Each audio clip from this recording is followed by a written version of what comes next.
Assalamualaikum Pak, saya Putri Maulana dan ini teman saya Amelia Alfiani. Waalaikumsalam. Di sini saya akan mewawancarai dengan nama Bapak siapa? Dengan Bapak Sarmili. Oh, Samili. Iya. Ya. Buat pertanyaan pertama itu, Iya, silakan. proses pengolahan sampah di sini tuh biasanya gimana sih Pak? Tadi proses yang pertama yang kita bisa jelasin ya di sini, untuk proses sampah rumah tangga itu proses awalnya dikumpulkan di TPS. Nanti setelah di TPS ditaikin ke mobil truk. Setelah ditaikin ke mobil truk itu penuh, baru dikirim ke Bantar Gebang.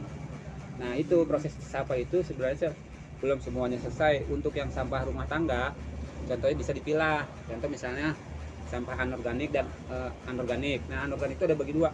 Ada yang bisa untuk didaur ulang, seperti contohnya misalnya ember plastik atau mainan, itu pasti bisa didaur ulang. Nah, sedangkan untuk sampah yang anorganik, yang sayur-sayuran, buah-buahan, itu yang nanti bisa diproses untuk bahan kompos. Oh, seperti Gitu. itu ya Pak. Hasil olahannya itu menghasilkan barang apa saja ya Pak? Untuk sampah anorganik, olahannya dia biasanya setelah didaur ulang bisa juga bentuknya ke bahan plastik juga ataupun bahan yang lain. Tapi kalau untuk tadi bahan yang dari anorganik yang sampah-sampah rumah tangga, contoh misal sayuran, buah-buahan, itu nanti dibikin untuk buat proses kompos. Terus, Gitu. Ya.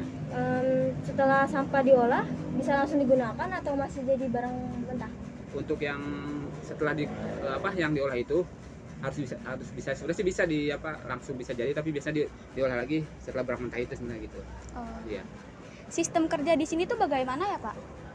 Untuk sistem kerja kita mulai dari jam 7 pagi sampai kelarnya jam 2 atau jam 3. Tergantung proses menaikkan sampah dari tempat yang biasa ke mobil itu. Siang atau malam? Itu siang. Oh, siang. Siang. Kalau jenis sampahnya itu di sini diterima tuh jenis sampah apa aja? Di sini sebenarnya sampahnya banyak apa saja. Sama rumah tangga tadi anorganik. Anorganik itu contohnya ya botol plastik, botol mainan atau plastik. Itu anorganik ya. Ya. Untuk organik sampahnya berarti sampah buah-buahan, Daur-dauran. sayur-sayuran, nasi itu masuk ke anorganik. Nah, untuk yang sampah lain sebenarnya seperti B3. Kalau B3 itu maksudnya kayak limbah kayak seperti alat kosmetik, komputer atau televisi, itu maksudnya ke B3 gitu. Apakah ada kendalaan saat melakukan program kerja tersebut dan apa solusinya Pak? Untuk kendala sih sebenarnya kita di masalah warga sini kadang dia suka buang sampah semau dia aja sih ya. Tapi untuk kendala yang lain sih insya Allah kita masih bisa atasi gitu aja. Di sini ada karakteristik yang khusus gak? Untuk karakteristik khusus mungkin agak susah seperti sampah B3 ataupun sampah yang misalnya kayak kayu ataupun sampah-sampah bekas bongkaran ataupun puing, itu kita nggak menerima. Itu yang agak sulit sampah itu.